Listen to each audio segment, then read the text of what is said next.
భర్త జీతం భార్యకి తెలియదు, భార్య జీతం భర్తకు తెలియదు. అబ్బా, అది ఆయనదేనండి, ఇది నాదేనండి. హలో, క్రిస్టియన్ ఫ్యామిలీలో నీ జీతం నా జీతం అని లేదు. పెళ్ళైన తర్వాత ఎవరి జీతం అది? అన్నిట్లో ఏంటి మనం, అన్నిటిలో వారిరువురు ఏక శరీరము అగుదురు. It is not just physical, it is in every aspect. They should be one, they should start thinking together. వాళ్ళు కలిసి ఆలోచించాలి, కలిసి ప్రార్థన చేయాలి.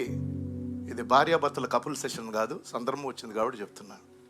అయితే మనోహ భార్య నేర్పించుచున్న ఒక చక్కని పాఠం ఏంటంటే, ఈ దేవదూత దర్శించగానే, ఎంత అద్భుతమైన వార్త చెప్పగానే, ఏ వార్త కోసమైతే వాళ్ళు వెయిట్ చేస్తున్నారో వెంటనే తన మైండ్కి వచ్చింది, ఎవ్వరు కాదు, నా భర్తకు ముందు చెప్పాలి. హల్లెలూయా. అలాగా భార్యాభర్త, ఇది ఒట్టి భార్యలకే కాదు, భర్తలకు కూడా. మనకి స్టాండర్డ్ ఆన్సర్, ఎందుకంటే నేను చాలా కాలం ఉద్యోగం చేశాను కాబట్టి స్టాండర్డ్ ఆన్సర్, ఆఫీస్ సంగతులు నీకు అర్థం కావు, నువ్వు కామ్గుంటే బెటర్. ఆల్రెడీ నాకు టెన్షన్ ఉంది, వాళ్ళకి అర్థం కాదు, అర్థం చేయించాలని కాదు, నీ మనసులో చెప్తే వాళ్ళు సంతోషిస్తారు, అర్థం కాకపోయినా. మా ఆయనకి నాకు అసలు ఐటీ గురించి తెలియపోయినా తను చెప్తున్నాడని వీళ్ళు సంబరపడిపోతారు. కనీసం దానికైనా చెప్పండి. మీరేమన్నా చెప్పండి అన్న, నేను చెప్పను, అది మీ.